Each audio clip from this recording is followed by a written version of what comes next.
আপনি তো বিএনপির আমল দেখেছেন, বিএনপি সরকার আমল দেখেছেন, শেখ হাসিনার সরকারের আমল দেখেছেন।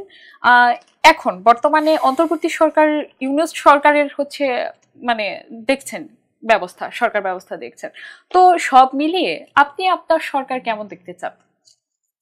আচ্ছা, এক নাম্বার হচ্ছে তো ইউনূস সরকারকে ধন্যবাদ দিতে হবে। এখানে আমাদের নানা ধরনের অভিযোগ এই সরকারের বিরুদ্ধে আছে, তারপরেও আমরা আসলে আমাদের জন্মের পরে বলা চলে এখন একটা স্বর্গীয় সময়ে আছি। এখানে দেখবেন যে এইটাই একমাত্র সময় যখন সব দলের মানে ফ্যাসিবাদ ব্যতীত বিএনপি বলেন, জামাত বলেন, সবাই মিলে সুখে শান্তিতে বা নতুন রাজনৈতিক দল যেগুলো আছে সবাই মিলে সুন্দর একটা ব্যবস্থাপনার মধ্যে আমরা আছি। সহজ কথায় যদি বলতে চাই, আমরা কেমন বাংলাদেশ দেখতে চাই? আইনের শাসনের বাংলাদেশ দেখতে চাই, যেখানে আইনের শাসন থাকবে।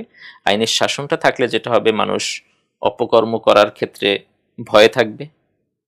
ধরেন একজন মেয়ে রাস্তা থেকে হেঁটে যাবে, তাকে নিয়ে কেউ চিন্তা করবে না যে এখানে ধর্ষণ করার মতো চিন্তা তার মাথায় আসবে না, কিংবা তার ওড়না টান দেওয়ার মতো ঘটনা আসবে না। একজন সন্ত্রাসী সে চিন্তা করবে না এখন আর ডাকাতি করা যাবে না, তাইলে আমার হাতকড়া পড়তে হবে। ধরেন যে একজন মানুষ তার পাশের জনের জমিটা দখল করতে যাবে না, কারণ জানে যে তাইলে এটার মামলার প্রেক্ষিতে তার জেলে যাইতে হবে।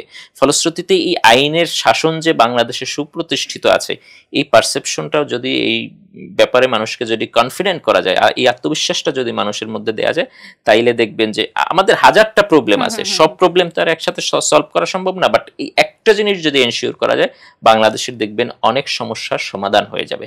ফলশ্রুতিতে আমি একটা আইনের শাসন আছে এমন বাংলাদেশ দেখতে চাই।